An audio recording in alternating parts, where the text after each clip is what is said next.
Hello, പുതിയൊരു വീഡിയോയിലേക്ക് എല്ലാ കൂട്ടുകാർക്കും സ്വാഗതം. അപ്പോൾ ഇതാ നല്ല പോർക്കിറച്ചി കിട്ടിയിട്ടുണ്ട് കേട്ടോ. അപ്പോൾ പോർക്കിറച്ചി ഇതാ നന്നായിട്ട് ചെറിയ ചെറിയ പീസാക്കി ഇങ്ങനെ കട്ട് ചെയ്തുകൊണ്ടിരിക്കുവാണേ. അപ്പോൾ ഇതാ ചെറിയ ചെറിയ പീസാക്കി കട്ട് ചെയ്ത് നമുക്ക് നന്നായിട്ട് കഴുകി വെള്ളം പോകാൻ വേണ്ടിയിട്ട് മാറ്റി വെക്കാം കേട്ടോ. അപ്പോൾ ഇതാ വെള്ളം പോകാൻ മാറ്റി വെച്ച പോർക്കിറച്ചി നമുക്കിതാ കുക്കറിനകത്തേക്ക് ഇട്ട് കൊടുക്കാവേ. ഇതിപ്പം അധികം നെയ്യില്ലാത്ത ഇറച്ചിയായിരുന്നു കേട്ടോ. അപ്പോൾ നെയ്യുള്ള ഇറച്ചിയാണെങ്കിൽ നമ്മളത് നെയ്യൊക്കെ ഉരുക്കിയതിന് ശേഷമാണ് വെക്കുന്നത്. അപ്പോൾ ഇതാ നെയ്യില്ലാത്തത് കൊണ്ട് നമ്മൾ കുക്കറിനകത്തിട്ട് കുറച്ച് മഞ്ഞൾപ്പൊടിയും ലേശം ഉപ്പും ഇട്ട് നമുക്കൊന്ന് 2-3 വിസിൽ വരെ ഒന്ന് വേവിച്ചെടുക്കാം കേട്ടോ. 2 വിസിൽ മതി കേട്ടോ. അപ്പോൾ ഇതാ ഉപ്പും മഞ്ഞൾപ്പൊടിയും ഇട്ട് നമുക്കൊന്ന് പതുക്കെ ഒന്ന് മിക്സ് ചെയ്തതിന് ശേഷം കുക്കറിനകത്ത് വെച്ച് വേവിച്ചെടുക്കാം കേട്ടോ. അപ്പോൾ കുക്കറിൽ വേവിച്ചപ്പോഴത്തേക്കിന് ഞാൻ വെള്ളം ചേർത്തിട്ടില്ലായിരുന്നു കേട്ടോ. അപ്പോൾ നമ്മുടെ ഇറച്ചിക്കകത്തുള്ള വെള്ളം കൊണ്ട് തന്നെ അത് വെന്ത് കിട്ടിയിട്ടുണ്ടായിരുന്നേ. പിന്നെ നമുക്കിതാ ഒരു ചട്ടി അടുപ്പേ വെച്ച് കൊടുത്ത് ഇതാ എണ്ണ ഒഴിച്ച് കടുക് ഇട്ട് കൊടുക്കാവേ. ഞാൻ എണ്ണ കുറച്ചേ എടുത്തിട്ടുള്ളൂ കേട്ടോ. നമ്മുടെ പോർക്കിറച്ചി ആകുമ്പോൾ അതിൽ നെയ്യുണ്ടല്ലോ. അപ്പോൾ അതുകൊണ്ട് എണ്ണ കുറച്ചാണ് എടുത്തിരിക്കുന്നത്. പിന്നെ ഇതാ സവോള അരിഞ്ഞത്, ഇഞ്ചി വെളുത്തുള്ളി പച്ചമുളക് കറിവേപ്പില ഇത്രയും അരിഞ്ഞ് വെച്ചിട്ടുണ്ട്. പിന്നെ ഇതാ നമ്മൾ തേങ്ങാക്കൊത്തും കൂടെ അരിഞ്ഞ് വെച്ചിട്ടുണ്ടായിരുന്നു കേട്ടോ. അപ്പോൾ ആദ്യം കടുക് പൊട്ടിയതിന് ശേഷം ആദ്യം തേങ്ങാക്കൊത്താണ് ഇട്ട് കൊടുക്കുന്നത്.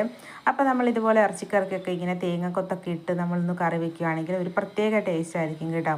അപ്പോൾ ഇതാ കടുകിൻ്റെ കൂട്ടത്തിൽ നമ്മുടെ തേങ്ങാക്കൊത്തും കൂടി ഇട്ട് തേങ്ങാക്കൊത്തൊന്ന് ചെറുതായി ഒന്ന് കളറൊക്കെ മാറി വരുന്നോടം വരെ ഒന്ന് മൂപ്പിച്ചെടുക്കണം കേട്ടോ. അതിന് ശേഷം നമ്മുടെ ഇഞ്ചി വെളുത്തുള്ളിയാണ് ഇട്ട് കൊടുത്തത്. ഇഞ്ചി വെളുത്തുള്ളി ഒന്ന് ചെറുതായിട്ടൊന്ന് മൂത്ത് വന്നതിന് ശേഷം നമ്മൾ അരിഞ്ഞു വെച്ചിരിക്കുന്ന നമ്മുടെ സവോളയും പച്ചമുളകും കറിവേപ്പിലയും കൂടെ ചേർത്ത് നന്നായിട്ട് വഴറ്റിയെടുക്കും കേട്ടോ.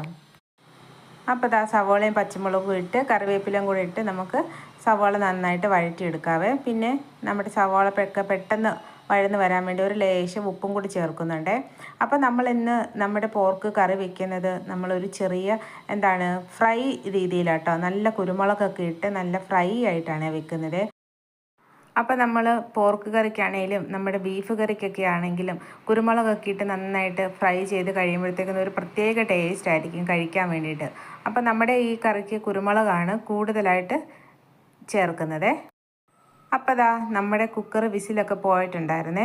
അപ്പോൾ കുക്കറിൻ്റെ വിസിലൊക്കെ കുക്കർ തുറന്ന് നോക്കിയപ്പോഴത്തേക്കിന് നമ്മൾ വെള്ളമൊന്നും ചേർത്തിട്ടില്ലായിരുന്നല്ലോ. അപ്പോൾ ദാ അത്രയും വെള്ളം വന്നിട്ടുണ്ട് കേട്ടോ നമ്മുടെ ഇറച്ചിക്കകത്തുനിന്ന്.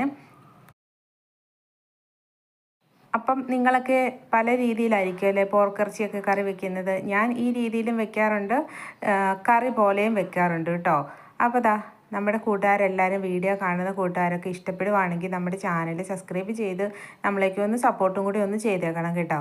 പിന്നെ നമ്മുടെ കൂട്ടുകാരെല്ലാവരും ഓരോ ലൈക്ക് വെച്ച് തരണം കേട്ടോ. എല്ലാ കൂട്ടുകാരും ലൈക്ക് അടിക്കാൻ മറന്നു പോകരുത്. കമൻറ്റ് ചെയ്യുന്ന കൂട്ടത്തിൽ നിങ്ങളെല്ലാവരും സ്നേഹത്തോടെ ഓരോ ലൈക്കും കൂടെ തന്നേക്കണം കേട്ടോ. അപ്പോൾ ദാ നമ്മുടെ സവോളയെല്ലാം നന്നായിട്ട് വഴണ്ട് വന്നിട്ടുണ്ട്. ഇനി നമുക്കിതിലേക്ക് എരിവിനനുസരിച്ചുള്ള മുളക് പൊടി, മല്ലിപ്പൊടി, മഞ്ഞൾപ്പൊടി എല്ലാം ചേർത്ത് കൊടുക്കാം കേട്ടോ. ഗരം മസാലയും കൂടി എടുത്തിട്ടുണ്ട്. ഞാൻ വീട്ടിൽ തന്നെ പൊടിച്ച ഗരം മസാലയാണ് കേട്ടോ. അപ്പോൾ ദാ നമുക്ക് അതെല്ലാം കൂടി ഇട്ട് കൊടുത്ത് നന്നായിട്ട് അതൊന്ന് മൂപ്പിച്ചെടുക്കാവേ. മുളക് പൊടി നല്ല എരിവുള്ള മുളക് പൊടിയായിരുന്നു കേട്ടോ. അപ്പോൾ എരിവുള്ള മുളക് പൊടി ആയതുകൊണ്ടാണ് കുറച്ച് ചേർത്തിരിക്കുന്നത്.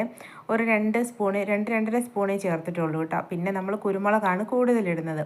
അപ്പോൾ അതുകൊണ്ട് ആണ് മുളക് പൊടിയുടെ അളവ് കുറച്ച് ചേർത്തിരിക്കുന്നത് കേട്ടോ. അപ്പോൾ നമുക്കിതെല്ലാം നന്നായിട്ട് മൂപ്പിച്ചെടുക്കാവേ.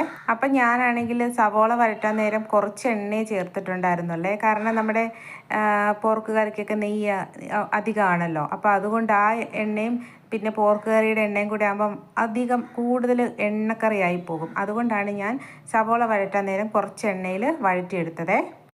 അപ്പോൾ നമ്മുടെ പൊടികളെല്ലാം മൂത്ത് വന്നിട്ടുണ്ട് കേട്ടോ. ഇനി നമുക്ക് നമ്മുടെ വേവിച്ച് വെച്ചിരിക്കുന്ന നമ്മുടെ പോർക്കും കൂടി ഇട്ട് കൊടുക്കാവേ. ആ വെള്ളത്തോട് കൂടിയിട്ട് അങ്ങ് ഇട്ട് കൊടുക്കുവാണേ. അങ്ങനെ ഇട്ട് കൊടുത്ത് നമുക്ക് നന്നായിട്ടൊന്ന് ഇളക്കി കൊടുക്കാം കേട്ടോ. നന്നായിട്ട് ഇളക്കി ഉപ്പൊക്കെ ഒന്നും കൂടി ഒന്ന് നോക്കാവേ. നമ്മൾ സവോള വഴറ്റാൻ നേരവും നമ്മൾ പോർക്ക് വേവിച്ചപ്പോഴും നമ്മൾ ഉപ്പ് ചേർത്തിട്ടുണ്ടായിരുന്നു. അപ്പം ഈ സമയം ഒന്നും കൂടെ നമുക്ക് ഉപ്പിൻ്റെ അളവ് പോരെങ്കിൽ നമുക്കൊന്നും കൂടെ ആവശ്യമുണ്ടെങ്കിൽ നമുക്ക് ഉപ്പും കൂടെ അങ്ങ് ചേർത്ത് കൊടുക്കാവേ. ഞാനൊരു ലേശം ഉപ്പ് ചേർത്തിട്ടുണ്ടായിരുന്നേ. ഇനി നമുക്കെല്ലാം നന്നായിട്ട് മിക്സ് ചെയ്തതിന് ശേഷം അടച്ച് വെക്കാം കേട്ടോ. ഞാൻ പിന്നീട് വെള്ളമൊന്നും ഒഴിക്കുന്നില്ല കേട്ടോ. പിന്നെ ഇതാ നമുക്ക് നമ്മുടെ മെയിൻ താരമായ നമ്മുടെ കുരുമുളക് നമുക്ക് നന്നായിട്ട് പൊടിച്ചെടുക്കാവേ. അപ്പോൾ കുരുമുളകൊക്കെ പൊടിച്ച് മാറ്റി വെച്ചിട്ടുണ്ട്. ഇനി നമ്മൾ അടിച്ചു വെച്ചിരിക്കുന്ന നമ്മുടെ കറി ഒന്ന് തുറന്ന് നോക്കി ഒന്ന് ഇളക്കി കൊടുക്കാം കേട്ടോ.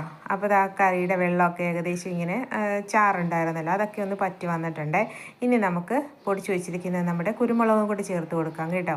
കുരുമുളകും കൂടി ചേർത്ത് നന്നായിട്ടൊന്ന് മിക്സ് ചെയ്തതിന് ശേഷം പിന്നെ നമ്മൾ അടച്ച് വെക്കുന്നില്ലേ, പിന്നെ നമ്മൾ തുറന്ന് വെച്ച് നന്നായിട്ടൊന്ന് ഫ്രൈ ചെയ്തെടുക്കും കേട്ടോ. അപ്പോൾ കുരുമുളകൊക്കെ ഇട്ടതിന് ശേഷം ഇടയ്ക്കിടയ്ക്ക് ഇങ്ങനെ തുറന്ന് വെച്ച് നമ്മളൊന്ന് ഇളക്കി കൊടുക്കുവാണേ, അടച്ച് വെക്കാതെ ഒരു 2-3 മിനിറ്റ് കഴിയുമ്പോഴത്തേക്കിന് പതുക്കെ പതുക്കെ ഒന്ന് ഇളക്കി നമ്മൾ എടുക്കും കേട്ടോ. അപ്പം ഇത്രയേ ഉള്ളൂ നമ്മുടെ കുരുമുളക് ഇട്ട് വരട്ടിയ നമ്മുടെ പോർക്ക് ഫ്രൈയേ. അപ്പോൾ നമ്മുടെ വീഡിയോ നമ്മുടെ കൂട്ടുകാർക്ക് എല്ലാവർക്കും ഇഷ്ടപ്പെട്ടോ? ഇഷ്ടപ്പെട്ടെങ്കിൽ കൂട്ടുകാർ നമ്മളെ സപ്പോർട്ട് ചെയ്യാൻ മറന്നു പോകരുതേ. അപ്പോൾ ഇങ്ങനെ ഞാൻ ഇളക്കി കൊടുത്ത് ഇടയ്ക്കിടയ്ക്ക് ഇങ്ങനെ ഇളക്കി കൊടുക്കുന്നുണ്ട്. പിന്നെ ലാസ്റ്റ് കുറച്ച് കറിവേപ്പിലയും കൂടി ഇട്ട് കൊടുക്കുകയാണേ. പിന്നെ മല്ലിയിലയുടെയൊക്കെ ഫ്ലേവറൊക്കെ ഇഷ്ടമുള്ളവർക്ക് വേണമെങ്കിൽ മല്ലിയില ചേർക്കാം കേട്ടോ. ഞാനിപ്പോൾ മല്ലിയില ചേർത്തിട്ടില്ലേ. അപ്പോൾ നമ്മുടെ പോർക്ക് ഫ്രൈ ഇവിടെ റെഡിയായി വന്നിട്ടുണ്ട് കേട്ടോ. അപ്പോൾ ഇത്രയേ ഉള്ളൂ നമ്മുടെ ഇന്നത്തെ ചെറിയ കുഞ്ഞു വീഡിയോ എന്ന് പറയുന്നത്. അപ്പോൾ ഇനി നമുക്ക് പുതിയൊരു വീഡിയോയിലൂടെ വീണ്ടും കാണാം.